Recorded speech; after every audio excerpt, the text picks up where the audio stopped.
out there, the smaller companies will say, okay, I'll do this little bit because that's what I'm capable of doing, and then that's it, and the rest of it's your problem. And the bigger companies, in maintenance, not in commercial, that's a different industry, but in maintenance and repairs, in this industry, they don't have the project management, the resources, and the people that are needed for these larger ongoing projects, like the way we do. So if you take on these larger ongoing projects that require multi-stages and multiple people, and it's in the maintenance industry, companies that are in maintenance, the larger companies that are capable, that have the money to do it, will not take it on because the risk is too high. The risk is too high that, do they have the right tradesmen? If the job comes to a halt, what will happen? If the management changes, will they have 20 or 50 jobs open worth a few $1 million that will come to a halt? So they don't usually take these complex jobs on. So if someone comes to us and says, hey, this other company charges us this, really, really low price, this other company is charging this, ask them, like, this other company that charges, were they capable of making sure that your entire job is done in a way that makes sense? Does it have the compliance certificates? Are you able to make a phone call? Are you able to be added to a chat so you can communicate to everyone? Is there someone overlooking the project that makes sure the whole thing goes well and you don't get stuck? And with the larger companies, what are they doing? What are they quoting for? And how are they quoting it? And do they have, again, if something goes wrong, who will you turn to in that larger company? Because larger companies do have a large turnover of people, of staff, so they don't have the continuance. So these little things, continuance, making sure someone answers the phone call, they're very little subtle things. Making sure that those three tradies, even though they're three different trades, are they working together in the correct timeline? Like in this job, if the roof tiler were to do the job before the gutter guy, then the gutter guy, when he puts his gutters, will break the edges of the roof tile. So then the roof tile has to come back again. So as an individual that doesn't know this trade will not be able to know that. And so you'll always have these problems, like whether it's knowledge or whatever it is. And yeah, so I suppose at the end of the day, respect the technology that we have brought to the table, because what is it all? We as life progresses, we want faster, better, more efficient, safe cars. We want more luxury time. We want better quality of lives. We want more money with less time spent at work. The whole world is progressing together, and we're using things, technology, knowledge, understanding, society, robotics to make these dreams come true for everyone.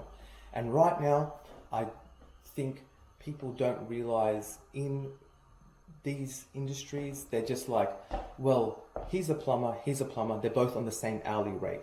But how can that even be close? One guy might not have the skills, knowledge might take forever, might purposely extend the job and all this kind of stuff, while this plumber might be super efficient, get it done, get you the right product, and it's perfect. So how do you compare these hourly rates with plumbers? And the company itself might say, we guarantee our plumbers, but they don't know each individual. You can't compare one individual to the other. So I guess the middle ground is, when we provide a service or value, the person has to understand, what are we giving them? What seems fair to them based on their expectation, the client's expectation, what seems fair to us, and what will keep society moving forward. Because again, you have to make a holistic decision. If people and tradies stop liking what they do in trades, then you won't have any more tradies left. And that's happened, it's happened all over the world in different trades. Right now, try to find someone that does refrigeration. So if you have these big shopping centers and have these big refrigeration mechanics, there's nobody in Australia that can do it. So it's just a struggle. It's a struggle to build new places and have refrigeration, because there was no incentive. There was no one was saying, hey, let's get refrigeration guys, and now there's a gap in the market. And so there's not enough refrigeration guys. So as a buyer, you can complain all you want about prices, but there's no one to even, no matter how much money you throw at the world, there's no one to actually do the job. So that is a real heuristic factor. So we've got to make something that works for everyone, keeps everyone happy. And, and I think, we've got to sort of look at the nicest side of everyone. Everyone is sort of trying to, in their own way, do the right thing. You know, consumers want to pay a price that's fair. You know, plumbers, roofers, tradies want to have a life that is of a good quality based on what they're doing, you know, relative to the world, relative to the market out there, you know. And, you know, and then you have, you know, the government that's trying to make sure that it's fair, you know, and it's fair for everyone and keep the wheels of business moving. So everyone's trying to do the right thing, but is it getting to a good place for everyone? You know, we can see it in the world. You'll be able to see from the world. Is it getting to a good place or not? You know, that's something you can answer for yourself.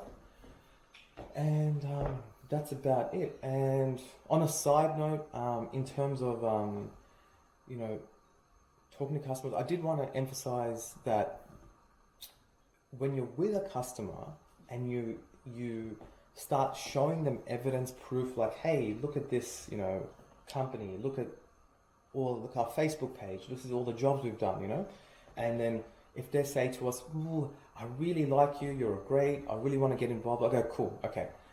For me, what I'd like you to do, and just add them into our chat system, you know, that job, add that customer in. It might take them 10 minutes. They're going to download Google Chat, they're going to add themselves to the chat, they can talk to us and go, look, you like everything that we've spoken about, you know, you just need a bit of time to think about it. When you're thinking, talk to me, the project manager, the operation manager, the office, everyone's there. We can talk, we can communicate, and we can figure this out. Again, we're using technology, we're using the right people in the right way, and people will feel like, I've put so much time and effort into this, I'm happy to continue with this guy as well, you know? So it does sort of remove our competition in terms of, if we're competing, what are we competing for? We're putting out a better overall holistic product out there. So I hope that little last bit made sense as well. And that's about it. So keep trying, and we'll go from there. Thanks.